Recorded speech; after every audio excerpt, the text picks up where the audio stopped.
Talvez gerações mais recentes nem sequer saibam o que foi a Edition War. E para explicá-la, precisamos primeiro explicar como era o cenário do RPG em que ela surgiu. E, para variar, esses primeiros momentos vão parecer uma aula de história. Mas vamos lá. No ano de 2018, a Wizards of the Coast lançou a sua 4ª edição de D&D. Ela prometia revolucionar certos aspectos do sistema, popularizado durante os anos 2000, graças em sua maior parte pela licença OGL e uma modernização mecânica do antigo AD&D. Porém, essa maior inspiração em jogos eletrônicos, com classes tendo verdadeiros papéis de combate, o termo era esse mesmo, e poderes a serem escolhidos literalmente numa lista, podendo variar entre poderes sem limite, usáveis uma vez por encontro ou uma vez só por dia, para dizer o mínimo, não agradou tanto assim. Houve quem detestasse a ideia. Aliás, muita gente, tanto que a 4ª edição até hoje é um assunto meio complicado para esse povo. Várias outras inovações não foram tão bem recebidas assim. Graças ao OGL, a 3ª edição havia recebido material de praticamente qualquer editora americana ativa na época. Isso permitiu que o sistema se expandisse a níveis jamais sonhados até então, mesmo estando bem longe de ser universal. Cenários exclusivos, outros RPGs e até mesmo outras abordagens completamente diferentes usavam o mesmo sistema. O sistema D20 definitivamente havia abandonado as masmorras e ganhado os céus. E o espaço. E até mesmo o mundo das trevas. D&D 4ª também se propunha a devolver D&D para as masmorras, tentando tornar o jogo mais próximo do que ele era de fato em suas primeiras edições, lá nos idos dos anos 70 e 80. Exploração de masmorras sombrias e úmidas. Baús de tesouro, que sempre eram mímicos disfarçados nos momentos mais inoportunos possíveis. Eu não sei de onde é que os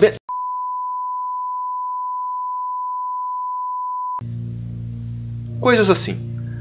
Uma das maiores reclamações e um problema admitido pelo próprio time de autores de D&D era o sistema vanciano de magias, que em não raras vezes se tornava restritivo demais. Isso gerava o que eles mesmos chamavam de dias de 5 minutos, em que o grupo de aventureiros simplesmente parava de se aventurar e passava o resto do dia descansando, se as magias mais úteis e necessárias dos conjuradores tivessem sido gastas no primeiro combate.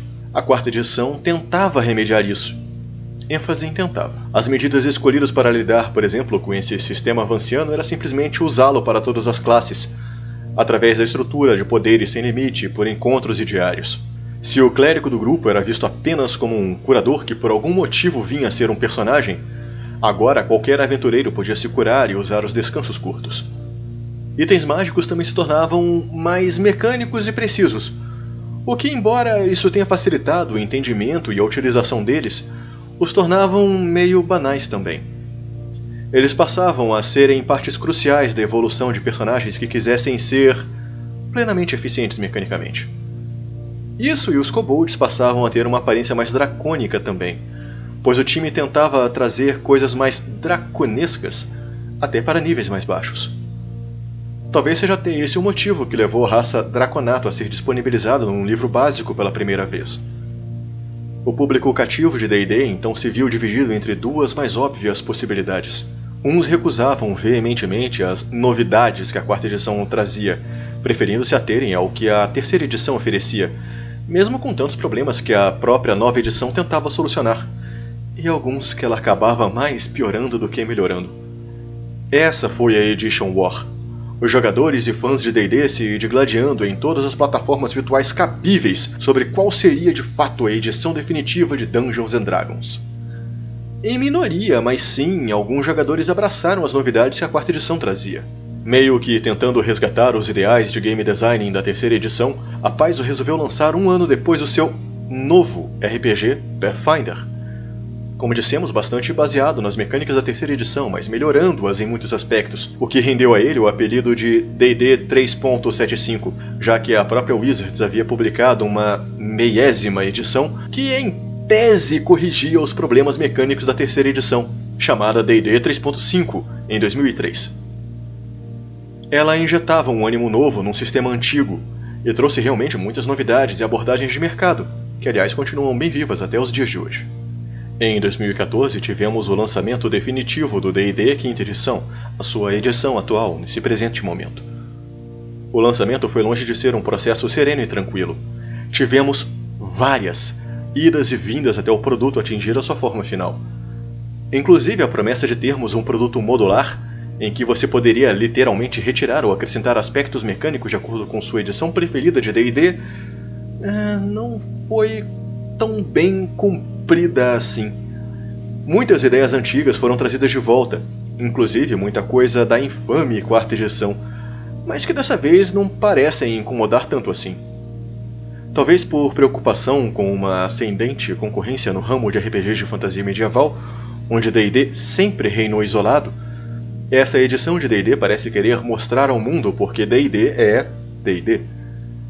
Em vários pontos dos livros básicos você vai encontrar referências a trechos de romances clássicos dos cenários de D&D. Pathfinder pode até vir a ter um sistema melhor, talvez, e isso ainda é debatível, mas D&D tem, no mínimo, escritores de peso, pelo menos no seu passado.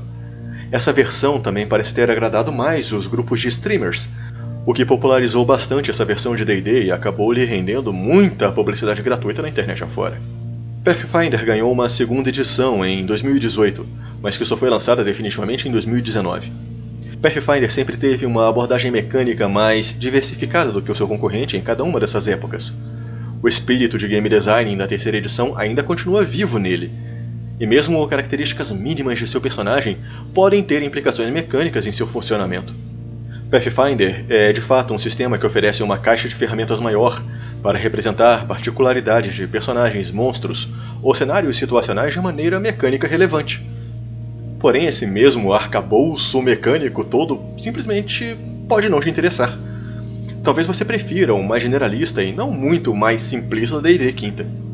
De toda forma, os 2 produtos já estão disponíveis em português aqui no Brasil já há algum tempo. Deixaremos na descrição do vídeo links onde você pode comprar os livros e conferir por você mesmo, e decidir de fato qual é o seu D&D preferido. E até nisso os 2 produtos se diferenciam e podem influenciar preferências, dependendo de quantos certos termos como tiferino ou megera te incomodam. O que também não foi uma exclusividade da 5ª edição aqui no Brasil, tá? A 4ª edição já havia torcido muitos narizes com o Patrulheiro e o Mastim Infernal. De toda forma, você é livre para curtir qualquer outra encarnação do sistema D20. A Edition War atual e, de certa forma, até mesmo a passada, estavam longe de ser algo tão ferrenho quanto o nome faz parecer.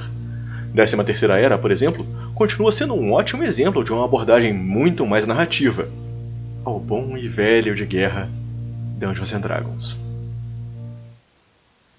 Esperamos que tenha gostado deste vídeo. Se gostaria de mais vídeos assim, se inscreva e diga nos comentários qual é o seu D&D preferido. Até a próxima, e ótimas rolagens!